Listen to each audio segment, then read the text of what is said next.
Okay, so we've come into the Norris Museum, and I'm with Richard Carter, who's a museum assistant. Hello. Yeah, good morning. Welcome to the Norris Museum. And we're standing in front of a very fine photo of somebody. We're actually standing in an area of the museum which is a reconstruction of Herbert Norris's office. Herbert Norris, whom the museum is named after, was a local man, born not very, very far from this museum. His house is still there. He was an avid Victorian collector, born in 1859.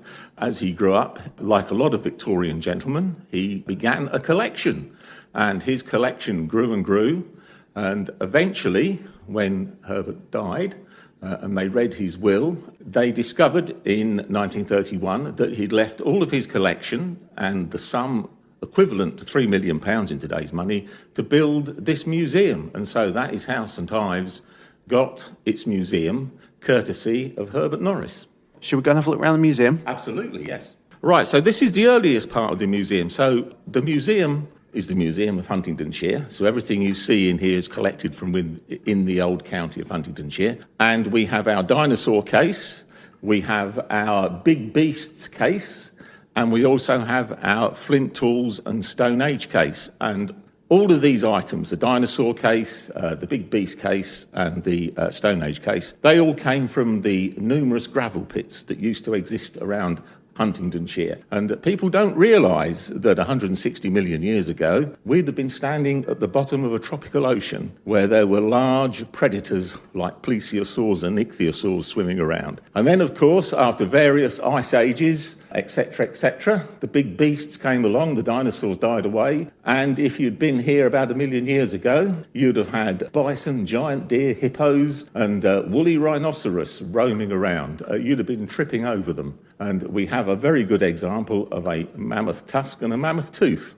Tooth is enormous. Yeah, absolutely, when you think of the amount of vegetation that it would have to have eaten. And if you think about it, the Ouse Valley would have been a fantastic place for wildlife to come to. A sort of rich, verdant, plenty of things to eat for the herbivores, and of course, plenty of herbivores to be eaten by the predators. In case you're wondering what that tapping sound is, there's a video going on at the moment as well. Is this to help people understand how tools were made?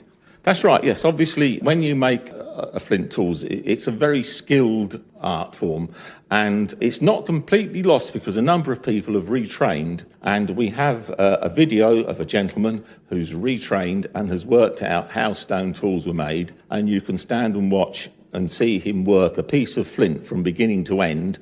And it's a very, very skilled thing to do. I've had a go myself, I didn't get on very well at all. And so the next thing we see, burial finds. So, well, also, in case it wasn't obvious, so humans have come here now. That's the next thing. Yes. Yeah. Okay, so, of course, man moved on from being a hunter-gatherer to a farmer, and you get to the age of metal. So initially bronze and then iron. And we have people settling in the area who were farming, who were making things initially out of bronze and were making things out of iron. And their burial practices were different to what we have today. A lot of burials involved cremation, and then the ashes and bones that were left were scooped up and placed into a pot. And we have some cremation pots here. And moving on slightly, we also have some very good examples of Bronze Age and Iron Age work. And of course, you can't walk around East Anglia without coming across the Romans. And so we have Roman finds, we have Anglo-Saxon finds, and we have the birth of coinage. We have a nice selection of coins as well, as people moved from maybe just bartering things to the use of currency. And you found a hoard? Yes, a hoard was found not very far away from the museum. 9,500 Roman coins. Somebody, nearly 2,000 years ago, buried a pot in the ground and never came back for it.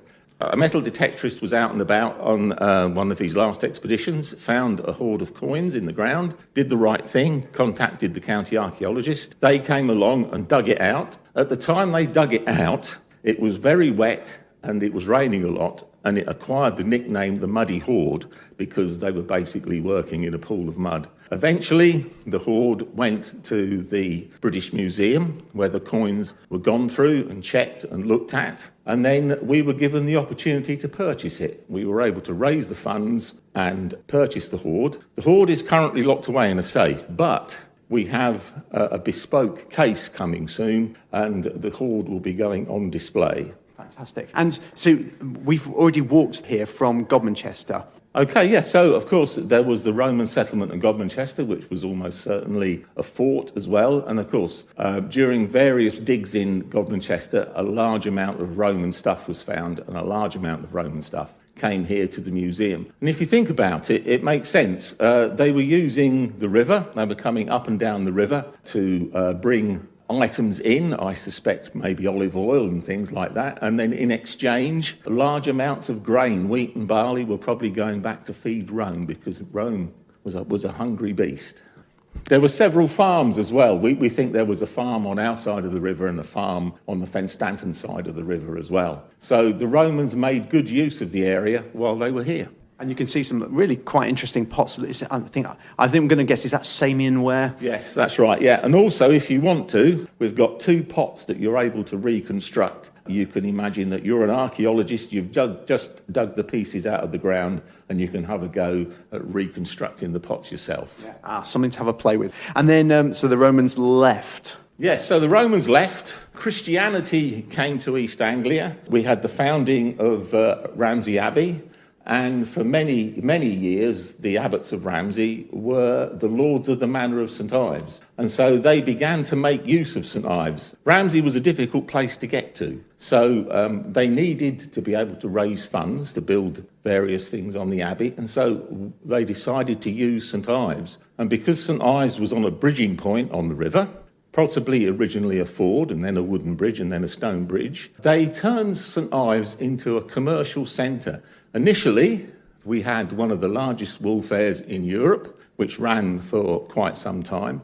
But also, we were granted a charter to hold a weekly market. And this part of the museum is all about the medieval market. It's all about the medieval times, and we have an exhibition where you can weigh things and you can work out how much something might be. We also have the poem, As I Was Going to St Ives, I Met a Man with 7 Wives. It's a riddle. I won't tell you any of the answers, but it's based on an Egyptian riddle, which is at least 3,000 years old. I'll tell you what, I'm going to have a little go at reading it now and see if you can work it out before you get here. So, as I was going to St Ives, I met a man with 7 wives. Each wife had 7 sacks. Each sack had 7 cats. Each cat had 7 kits.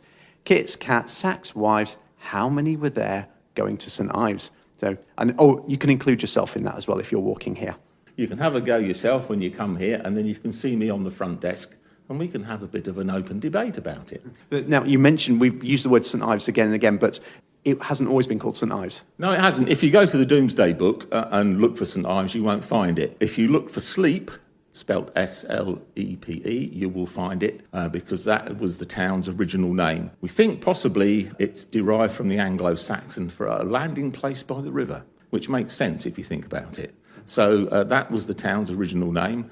As a result of the supposed findings of a Persian bishop down the far end of town who came to East Anglia in the 6th century to convert the East Anglians to Christianity, these bones supposedly had miraculous properties, and a priory was built over the spot where the bones were found. And people started coming here as pilgrims. When you look into the Middle Ages, you'll find that making a pilgrimage was a very important thing to do. So you went to Canterbury, you went to various other places.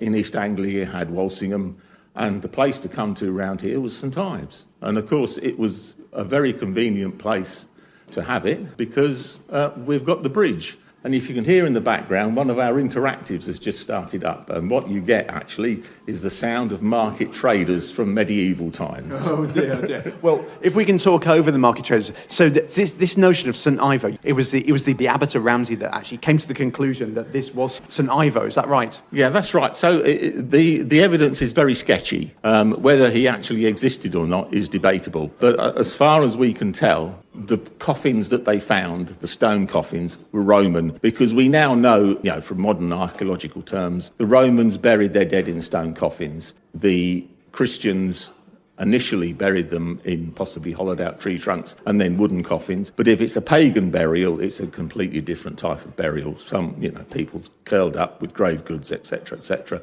So from what we can tell, the abbot of Ramsey at the time thought he'd won the lottery and claimed he'd found the bones of St Ives. And he did some research. Yes, allegedly he went to the Vatican and found documentation to indicate that this Persian bishop had come all the way from what is now Turkey, all the way over to East Anglia and ended up in St Ives. Yeah. But the documentation, is that still around? Well, I don't think anyone has found it since. A little bit suspicious. So should we stick with St Ives or go back to sleep? No, I think you should stick with St Ives. That's how it's known, and it's been known for at least the past 800, 900 years. Yeah. So another thing, when we came through Huntingdon, or if we made a little detour to Huntingdon, we went to the Huntingdon Museum, and you've also got some details on that here, on should I say, on the Civil War. Yes, we have, yeah.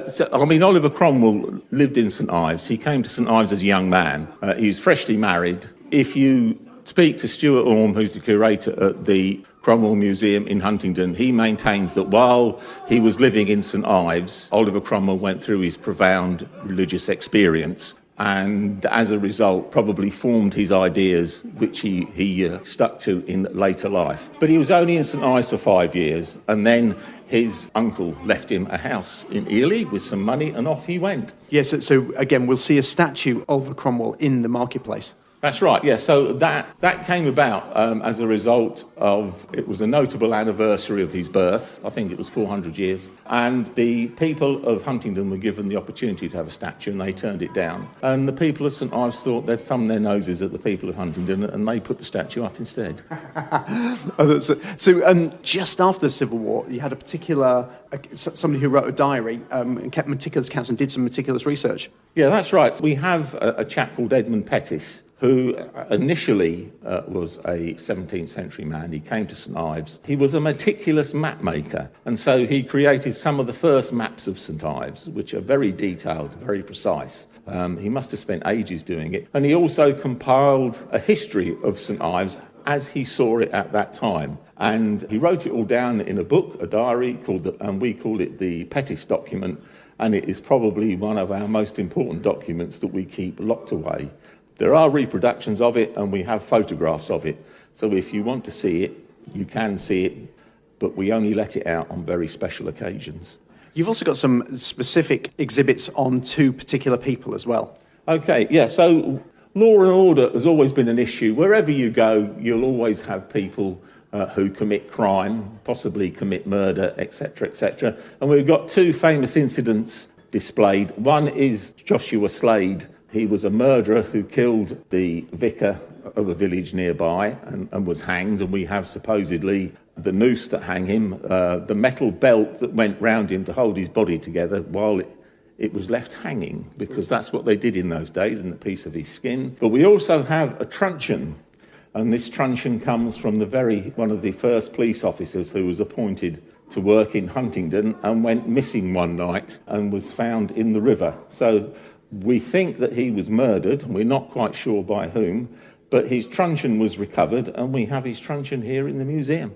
Maybe another mystery to solve. So as well as a permanent exhibition, you've also got temporary exhibitions. We do, yes. The permanent exhibition space obviously covers chronologically the history of Huntingdonshire and St Ives and notable incidents. But then right down the bottom, we have a temporary exhibition space which changes roughly every 3 months. And the exhibition that we have on at the moment is to do with the River Ouse, the River Great Ouse, let's give it its correct title, and it's the artistic work that went on here in and around the area. There was a school of artists in St Ives, and the standard joke was they went to the wrong St Ives. Some of the pictures are ours, and some of them are loaned by different people. And it's a way of getting some of our artwork on display, because, as you can imagine, with 55,000 items in the museum, we can't put everything on display all at the same time. Right. Now, one of the prominent picture here is of the bridge, which is a prominent feature of St Ives as well. Yes, absolutely. That is a 19th century view.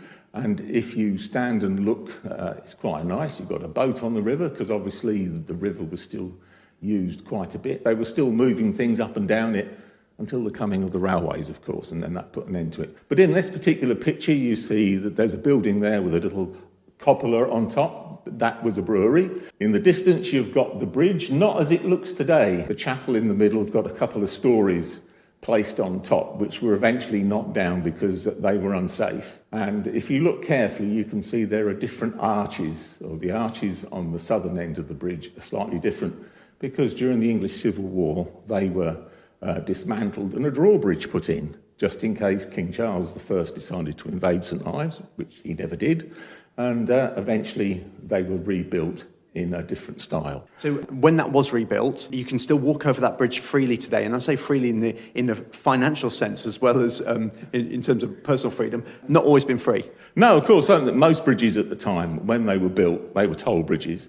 And so you were charged so many pence for driving so many head of sheep, cattle, etc., etc. If you had a wagon that was loaded or you had mules that were moving things, there were charges. There were ways of getting around the charges. Was if you helped to repair the road, if you lived in two of the villages that led up to St Ives, Fenstanton and the Henningfords, if you helped to repair the road, then you were allowed to cross for nothing. It must have been very difficult sometimes working out how much somebody had to pay. But of course, they never altered the tolls to take into account motor cars. And so eventually the tolls had to be scrapped because you needed an act of parliament to set the tolls, and nobody ever set the tolls for modern conveyances. And the town bridge carried traffic until 1980, until the bypass was built, and the bridge is now pedestrian and bicycles only. And as well as having watercolour pictures and some lovely pictures and postcards, you've also got some posters advertising coming to St Ives and coming to Huntingdonshire for tourists. And actually on the poster on the left, we've got 4 anglers, 4 artists. Yeah, absolutely. So once the railways arrived, and the railways arrived in St Ives around about 1850, you were able to start travelling around the country. And so the various railway companies around here, it was the Great Eastern, and also we were linked to the Midland Railway as well. So these posters would go up and they would encourage people to come to various locations. St Ives had a railway station, so why not come to St Ives, do your fishing, do your painting, or for the first time, people were actually able to go sightseeing on holiday, which was a new novelty back then. So it became a tourist destination. Absolutely, yes. You've got, we mentioned Huntingdonshire, it's something hard to find on a map now, which you've got on the wall. But